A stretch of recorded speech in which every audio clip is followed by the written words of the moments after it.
Welcome back, my fellow agents. It is I, your master of musical mayhem and movie mayhem, sort of. X7, the host of Zenorama, the podcast of heroes and monsters. We do have a minimum of 7 songs today, so when we talk about 1983's smash hit, Valley Girl, which was indeed based on, well, inspired by both Romeo and Juliet, very loosely by Romeo and Juliet, because this one has a happy ending, and the Frank Zappa song of the same name, which was intended to, make fun of Val speak, and yet did the exact opposite. It made it a lot more famous. I want to say Valley Girl came out in June of '82, so it took a year to get this into the theaters. It was. Before we get too much further into it, please like, share, subscribe, leave a comment, and you will be able to vote in a poll if you are watching or listening to it on Spotify. There are so many great songs in this movie that I am going to actually weed out the ones that are more famous. Obviously, I Melt With You, Love My Way, Who Can It Be Now? And yeah, those are probably the famous. Oh, and the Plimsolls, A Million Miles Away. So, having said all that, let's get ready to rock and roll with the Valley Girl.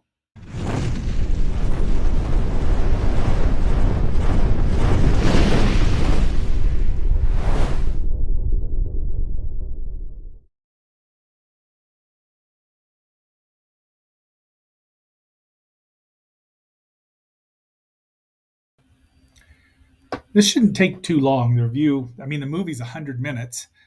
Like I said, it was released in 1983. Oops. I don't want to.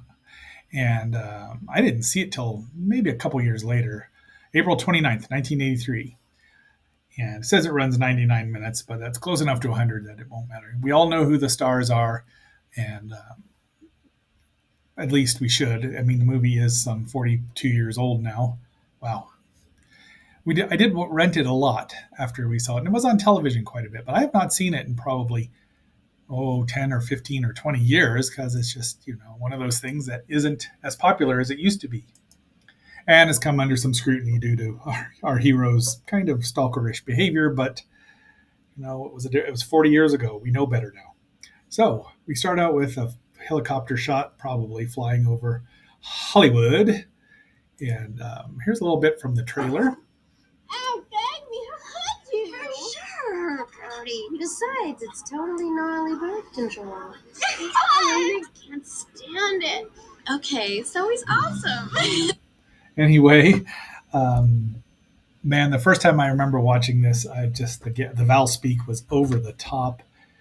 It still is, but it's so, you can tell that some of these actresses weren't from the Valley. The Valley does indeed have an accent. I learned that when I was living in San Diego, and people would come down and they were from the Val, and you could tell because of the way they said things. It doesn't bother me nearly as much now because, of course, I'm older. It didn't bother me enough.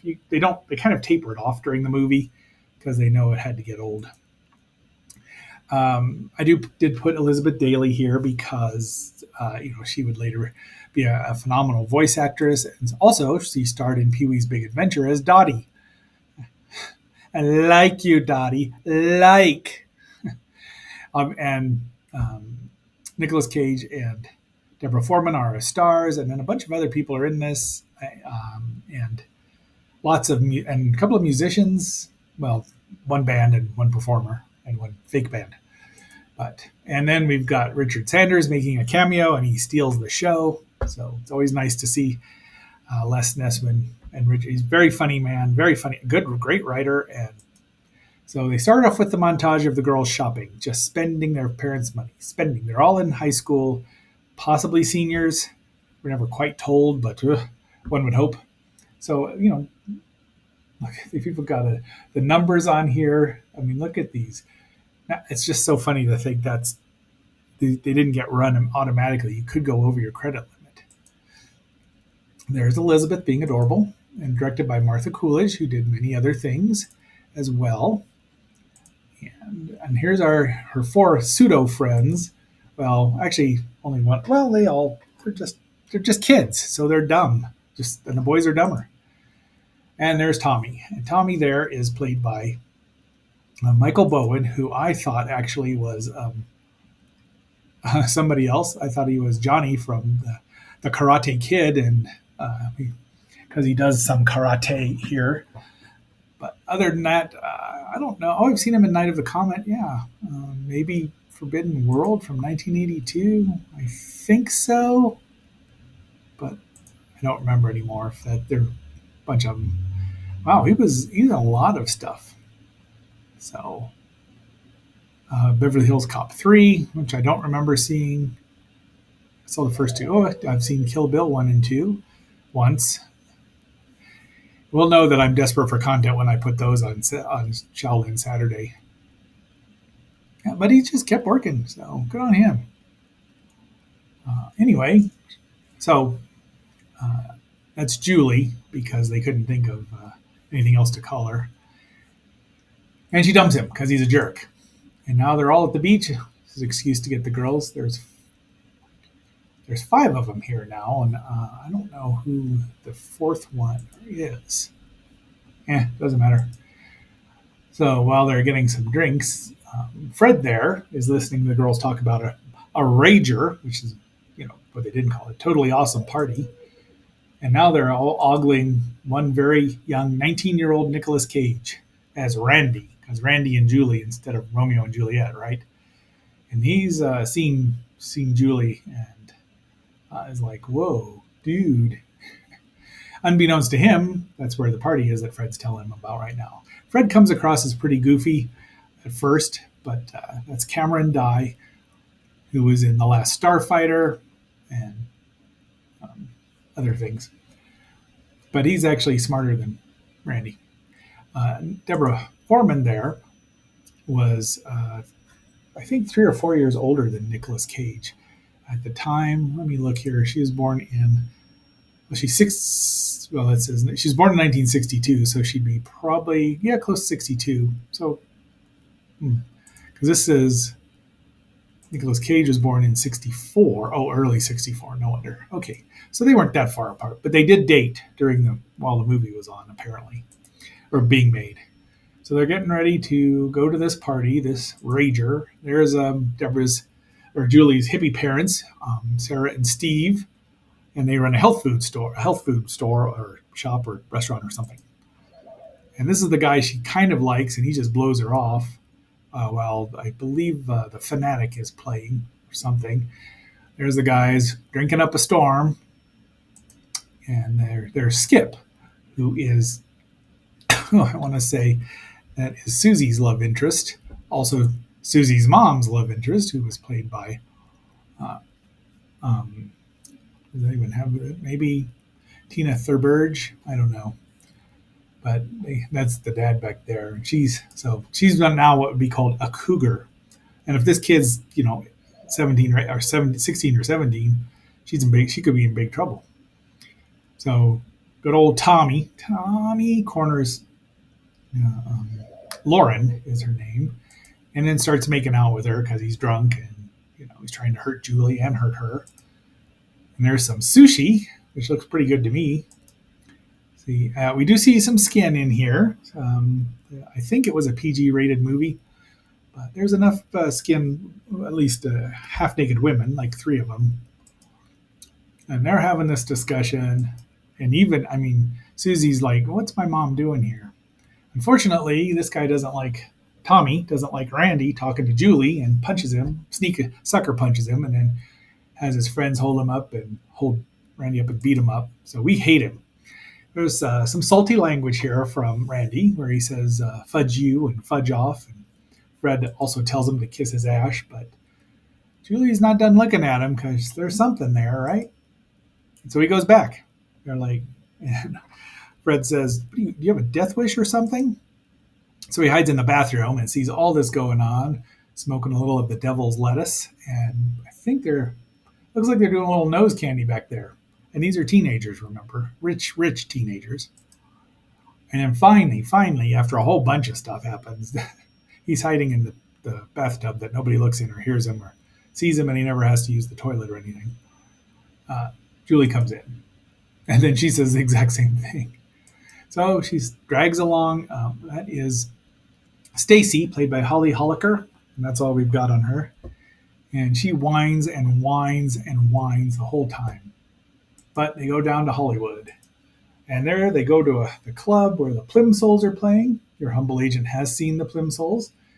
Um, well, he's got fenders there, and he looks like he's playing a Telecaster. So I don't know how they could hear each other enough to talk, but they're really into each other, and you know how that goes when you're young. And it's fun. I kind of miss that.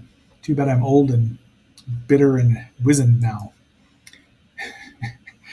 The hippie parents get some funny lines. They both starred together in Apocalypse Now as Colleen Camp and Frederick Forrest, and it looks like they might be smoking a little of the devil's weed too. But Fred actually makes a move on Stacy, who kind of starts to like him, but she can't because he doesn't look right. But they're back early in the morning, although. And this is what greets her: mom doing yoga, and dad's, I don't know what he's doing. They have a talk with her, but not the talk. They just say, "Oh no, we trust you." And she's like, "Wouldn't you just ground me, like like Stacy's parents?" So now they're in driver's ed. So she might only be 16 or 17, but all of them are in the same car together. And poor Les Nessman there, he doesn't even get a name. He's just driving instructor. The credit is, but he's hilarious.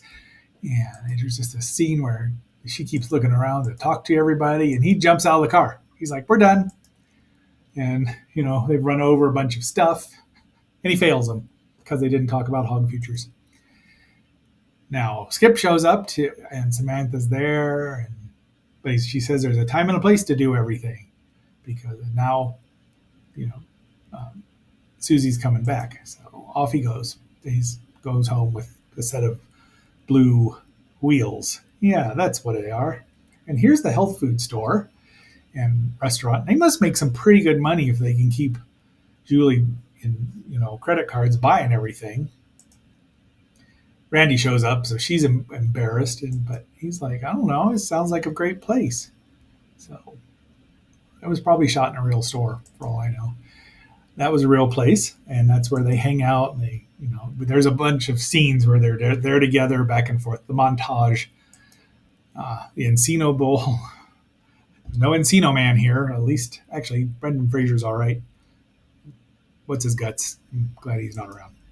So, and just to make sure we get it, Romeo and Juliet's playing one of the 6,000 versions. Talking on the phone all night.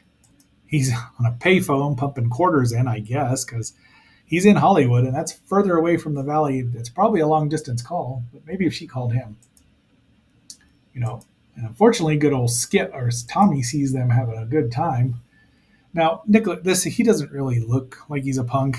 I mean, this is '83, so punk was kind of dead, depending on your time frame. '79, when the Sex Pistols had their final show. You ever get the feeling you've been had? But it didn't get over here for a while. And the Clash was popular, and getting popular, more popular. So he's punk-ish. He's got different colored hair. Fred's the one with the blue hair and the red hair, and he's wearing interesting shirts and things. But they're wearing. This movie's such a time capsule, not just of the music, but of the fashions and the styles and the attitudes. There's not a single. Well, there are some people of color in here when they go down to Hollywood, and Randy's friends with all of them, but not in this high school. Although there probably are, but nobody's a. Well, anyway, so this is where Tommy's using some guilt manipulation to try to get him to squeeze Julie back into the group and get back together with him. They're having a slumber party, and that's the little girl, one of the little sisters. I don't know whose house they're at. Oh, I think they're at Susie's house because they try on her mom's lingerie. They want him to get back together with Tommy, and she says, "Fudge him," only she didn't say fudge. And they're also talking about being tubular and how they, scarf and barf and things like that. So that's exactly a lot of the Val speak didn't get translated across out of California. What it really meant. So there, Skip's calling, and he's like, "Oh, your mom's not there? I can't. My mom needs me to do stuff." So, but then he decides to show up anyway on his 10-speed Schwinn, and he goes up with the pretense of bringing one of Susie's books back, and somebody's in the shower. Dun dun dun. Now, Julie and Dottie, pardon me, Julie and Lauren have a heart to heart, and she's no help because she does it because of what happened with her and Tommy. She's like, should have been honest with him, but it's hard for kids. We've been there. We all know. And then we think that Skip's in bed with mom, but he found Susie in there, and what's he going to do? Well, that's what he's going to do. Now we see pictures of dad as a hippie, and she's sleeping with a creepy clown. So this girl's not normal anyway.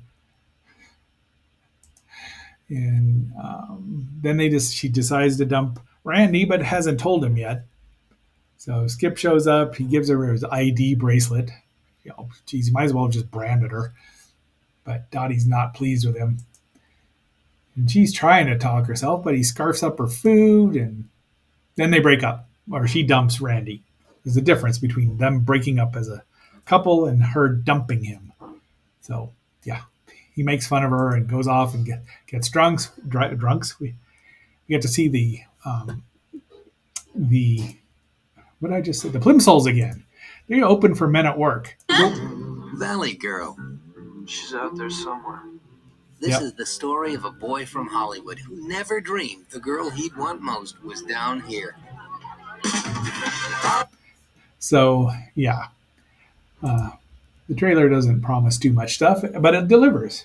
The Plimsolls were great. Unfortunately, they did not have they were one of those bands that was good, should have been the next big thing because they wrote tight songs, good songs. They have 3 songs in this soundtrack alone, which has been reissued a couple of times, and there's 2 from Rhino, and I had the first one. There's only one song on it from the Pat Travers band, which is kind of out of place. We hear it early on, and Randy says he loves it, and Stacy says she hates it, but they've never heard it before. I guess in that universe they had. So he meets his old girlfriend. They make out for a while. They sing A Million Miles Away. He leaves, and Fred says, "Come on." He almost gets beat up a couple of times, and Fred's like, "All right, let's go." So he says, "You got to do something."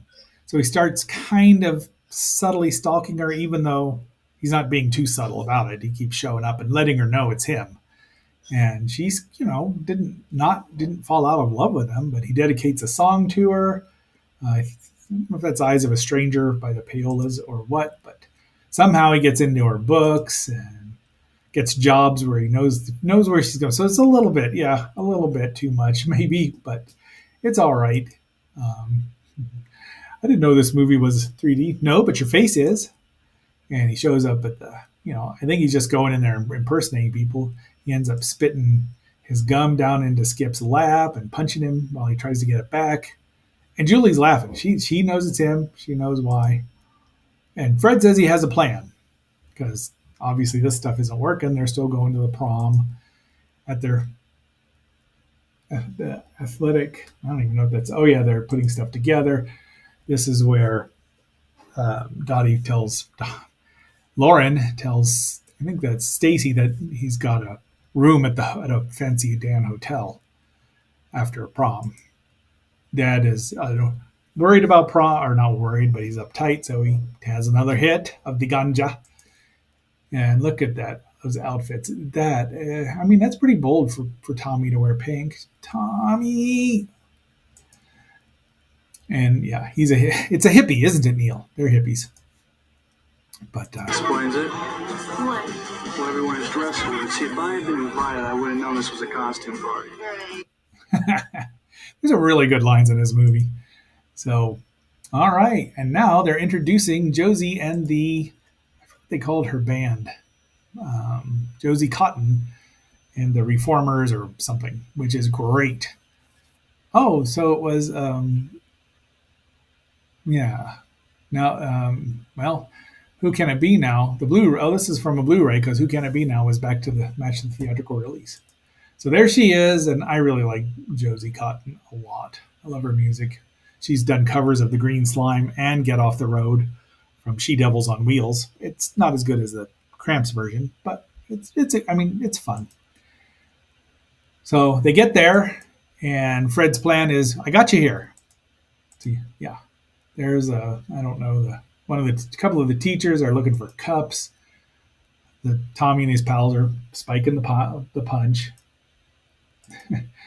and Josie's singing along. She's singing "Johnny, Are You Queer?" while Stacy's boyfriend is doing something dumb with his other friends and not with her. And she's gonna scarf. She's not gonna eat any food and then scarf everything she can off the menu when they go out after the after party.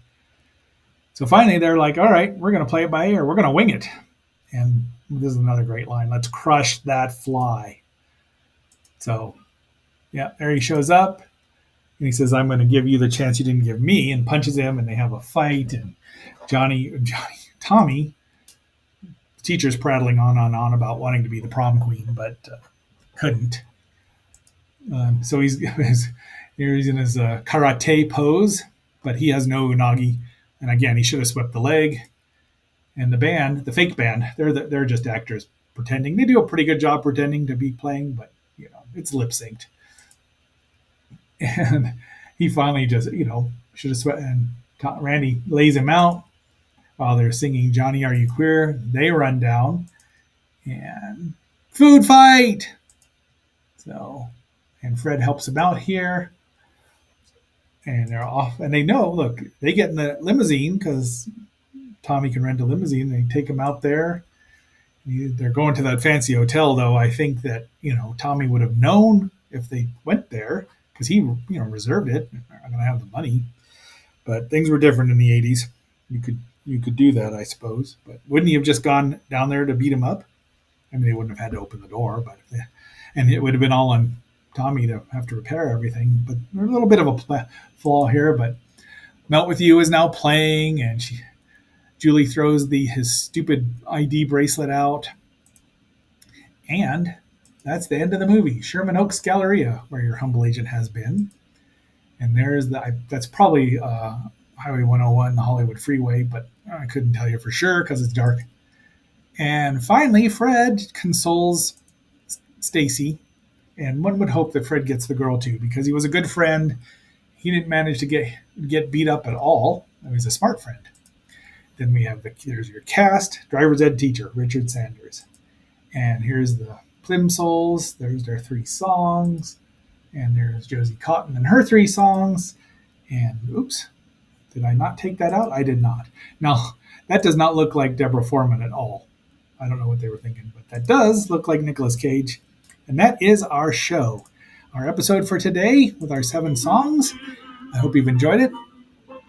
And until our next assignment, this is X7, rocking out and phasing away. Phasing out. Phasing and phasing.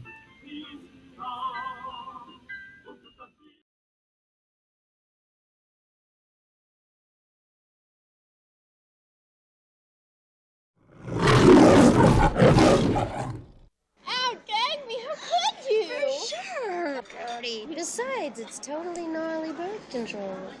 I really can't stand it. Okay, so he's awesome. Valley Girl. She's out there somewhere. This is the story of a boy from Hollywood who never dreamed the girl he'd want most was down here. Hello. Hello. Who invited you? Oh, wow, you mean you have to be invited? Well, that explains it. What? Well, everyone is dressed for it. See, if I had been invited, I would have known this was a costume party. Right. It's the story of a girl from the valley who never dreamed she'd ever be seen with a boy from over here. Like, I'm not getting out of this car. All right, but when they attack the car, save the radio.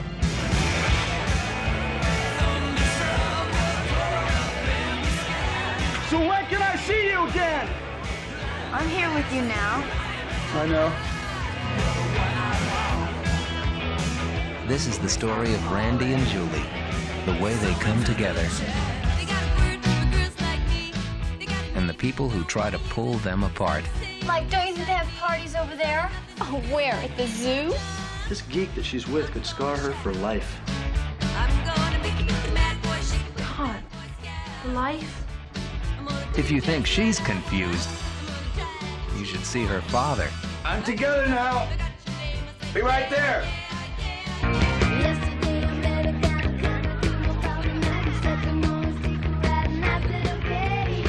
Julie's cool. Randy's hot. She's from the valley. He's not. Valley girl.